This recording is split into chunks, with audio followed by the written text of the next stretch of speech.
welcome back to another episode in this 1991 Seadoo XP restore. Now today the focus is going to be turning to these footwells. They're the one thing that's letting the overall look of the ski down. So let's see what we can do about them.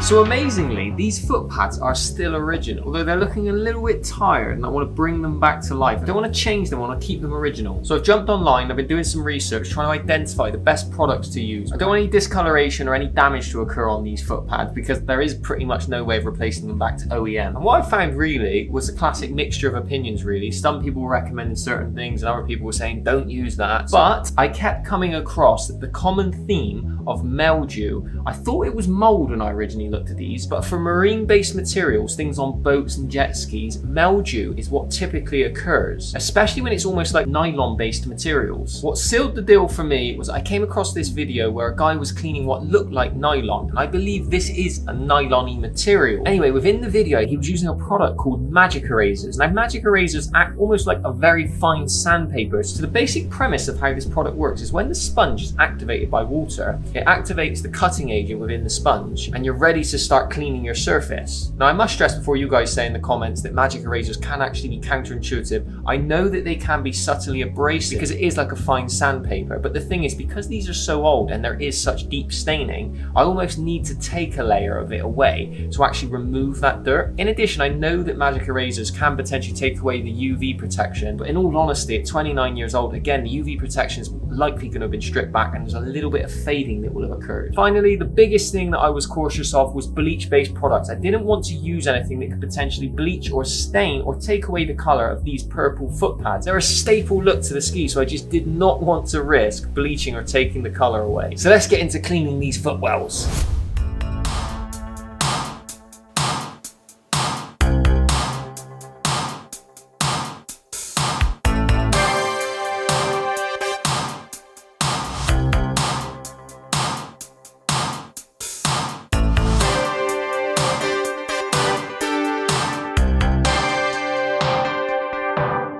Okay, so at this point I realized pretty quickly that water and soap with the combination of this sponge just wasn't going to cut it. I tried and did persevere, but I needed to think of a new solution. Okay, so I'm back with the trusted tar remover. Anyone that's watched this series will know that the tar remover has made a couple of appearances now, but this stuff is good. I kind of avoided using it in the initial sense because I wasn't quite sure the way that it would absorb. But as you can see from this next little montage, it did a great job.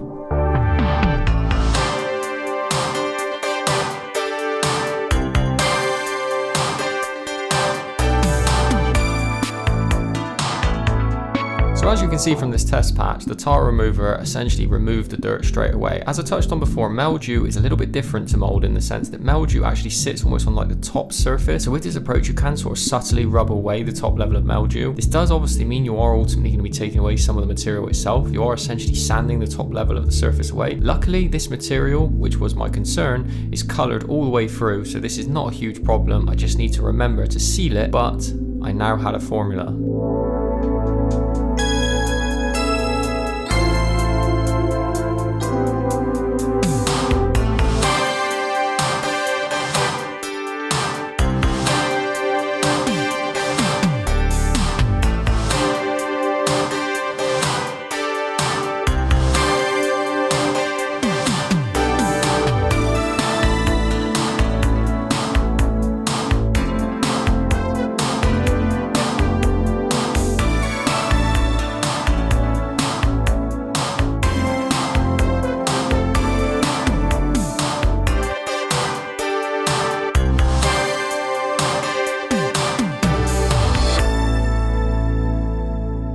Between filming these clips, me and Meg stopped for a spot of lunch and I sadly was reading the back of the bottle of the tar remover and it actually said that it helps with water repellency. Naturally, I grabbed the hose pipe, squirted a lot of water on there, and you can see actually there is a degree of an effect of repellency of water, like impermeability, which is great. I'm still going to seal it, but that's good to know.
So once I fully cleaned one side, I was keen to give it a good wash down just to get rid of any of the residue from the tar remover and also start to loosen up some of around the edge of the actual foot pads. That was going to need something separate again, which we'll come on to later in the video. But all in all, I wanted to give it a clean down just so I could see the overall impression and change. You have to wait to the end of the video to see the before and after, and it's worth it.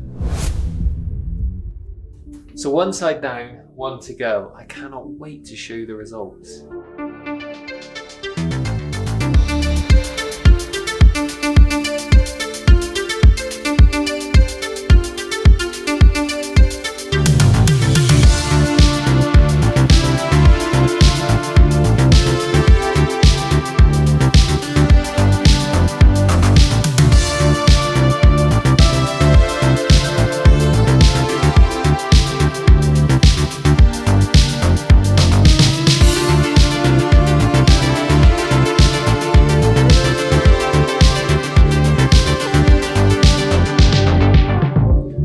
Okay, so that's pretty epic really. These footwells have came up amazingly. I mean, they don't look brand new, but all of the black marks have gone, so all of the mildew has gone. However, there are some brown marks that are on the side edges by the gel coat. Now, this is not technically the actual nylon foot pad, so what I'm going to do with this, I'm going to move on to actually cutting it back with polish. I have to treat it a little bit differently to the foot pads, so it took a lot of elbow grease and a lot of these. Now, the one thing I would say about these is they do work. I attempted to start by just using hot water. However, it wasn't really budging it. So what I moved on to using was actually the tar remover, and it removed it like a dream. The only thing is, as you can see, there is a little bit of purple on there, which was not necessarily what I'd hoped for. But the thing is I always knew that it would have to take off a little bit of the layer of the surface, just because the dirt was so ingrained. There has been no discoloration though, which is great. And I'm going to seal it to make sure that no UV rays get through and start to penetrate and just fade it any further. So I would say that is a win. Let's move on to the polishing.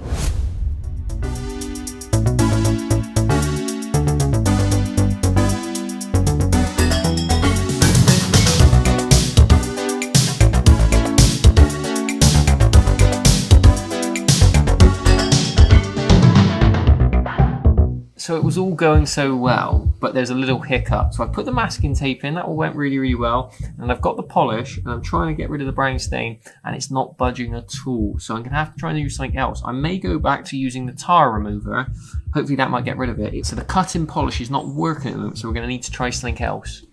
So back to the tar remover. Unfortunately though, the bottle's nearly empty because the foot pads were so troublesome. Well, they weren't troublesome, but they used a lot of tar remover. So I'm going to try a little bit. If it works, I'm going to have to order some and then we'll have to hit pause and come back.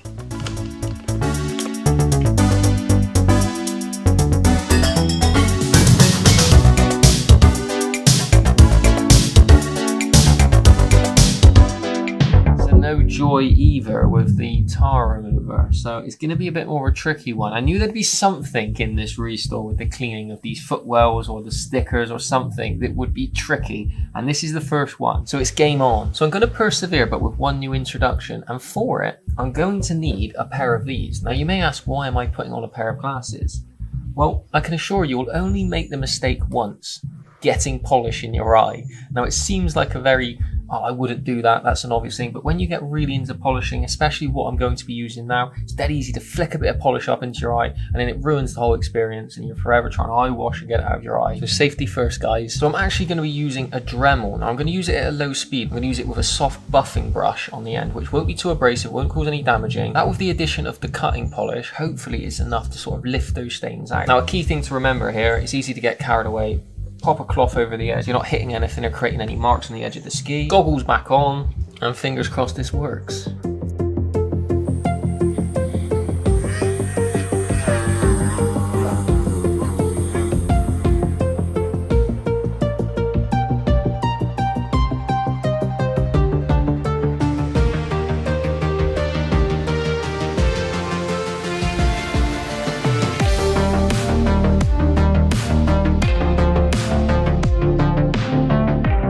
Okay, so it has beat me temporarily. It is starting to work. So this Dremel head here is actually working. It's definitely buffing off the water stains. The issue is, because you have the foot pad so close to where the edge of the gel coat is, This tool, I'm worried to go too close because the way that it attaches is with a little screw in the end. And if I was to push that up near the gel coat, the repetitive motion would end up just driving the screw into the edge of the gel coat and just scratching all the way along. I do, however, know from previously looking, you can get Dremel heads which are essentially just a complete enclosure of a buffer head. So if I can get one that's either rectangular or circular with no screw on the top that essentially just fits straight into the end of the Dremel, I'll essentially be able to get right down in between the 5mm gap and be able to run the Dremel all the way along and essentially just buff it with ease, because it is coming out, it's essentially cutting out, but trying to do that manually, finically with the towel is just going to take forever. So I'm going to hit pause, admit defeat for today, and then revisit this, so stay tuned. Okay, so we are back. After lots of extensive research, I've managed to identify these little cutie ones. Now these are tiny, in all honesty. Some of these are as small as 2mm. Now these are going to be perfect for the small little gully gaps we have. So these ones are a full enclosure, meaning you can do the bottom surface and the two side surfaces and essentially just work your way along with no worries or fear that there's going to be any scratches or anything taking place. Now these ones are a medium cut. Now the reason I've gone for medium is because the research shows that if you have water stains, anything more is essentially too abrasive for the surface. Now if you have swirls and marks that are deeper, you might want the more coarse wool. Because these are designed for polishing, they are wool on the end, so there would be no concern of it being too abrasive, even if you were using the most coarse one. So those were the solution to my water stain problem. However, that didn't come for around a week. So in the meantime, I wanted to stay proactive, so I started to look into the best adhesive to use on these bumpy footwells. Now in all honesty, there are tons of adhesive. Now, as before, I will be starting with the polishing compound, trying to use that, starting to remove the water stains. But if this fails, whilst I've been on my online shopping spree, I have actually purchased more of the tar remover. The tar remover was so effective at removing the mouldy stains on the actual foot pads. My theory is if the cut and polish really doesn't work, then the tar remover is the next go-to thing. Now I've ordered 2 bottles because it was particularly irritating last time when one ran out and I was desperate for more. So we have 2 on standby. So I think I've got everything I need now. So let's get into this.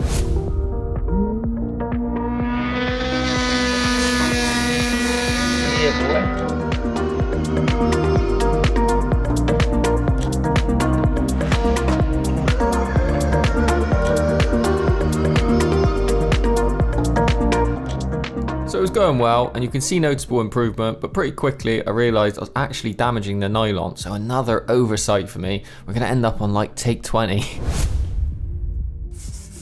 Yes, a toothbrush. I know, it's not what was originally planned, but I tried the little polishing heads with the Dremel, and unfortunately, even with a heavy compound cut and polish, it's just not lifting out as well as I would hoped. So Megan, my girlfriend, suggested, why don't you use a soft toothbrush so it can actually get in and, you know, all the different undulation profiles. As much as I don't want to admit it, it's actually working really well. So I'm going to persevere with this approach of just a toothbrush and polish. And if this works, then all of this faff with online looking into all these fancy brushes and the Dremel, as much as it will have been, you know, a really interesting way of doing it, a toothbrush might be the way forward.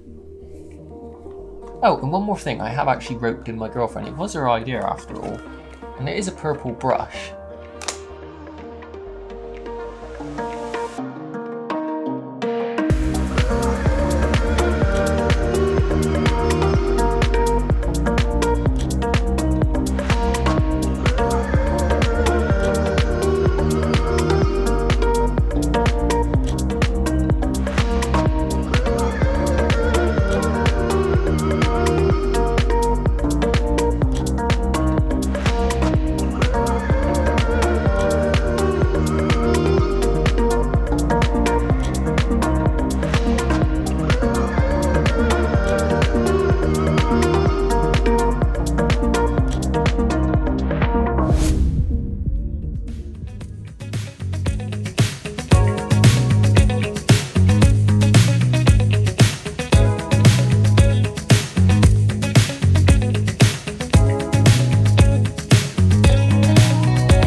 So we're on the last back panel.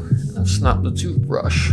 It's been a bit of elbow grease, I can tell you that. It's worked really, really well, but we've gone through 3 toothbrushes and it's worked a treat, but yeah, it snapped.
So we're 2 years on now, believe it or not, since we started filming these footwells, and well, it's actually winter time, so that's why the skis are all covered up nice and tidy, and me and Megs are actually in our new house, believe it or not.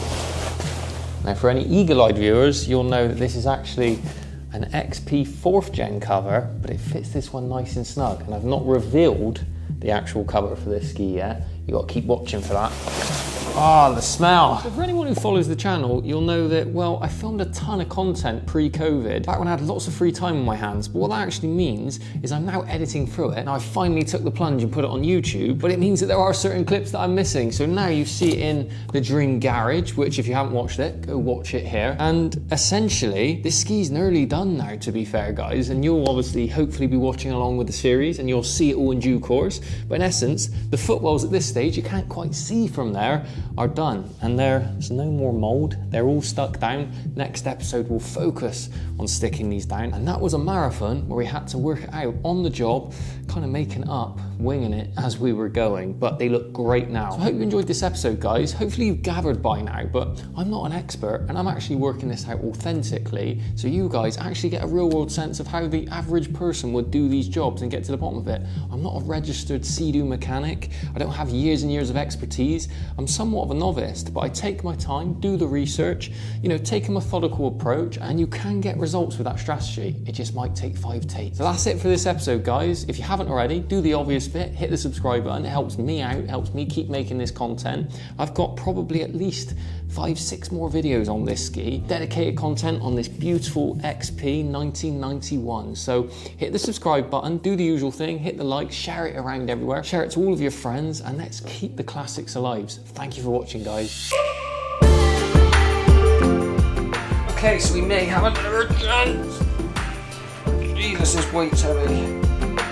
So 15 minutes have passed, and hopefully when I take the batteries off, it's stuck down, because if it hasn't, then it's not worked.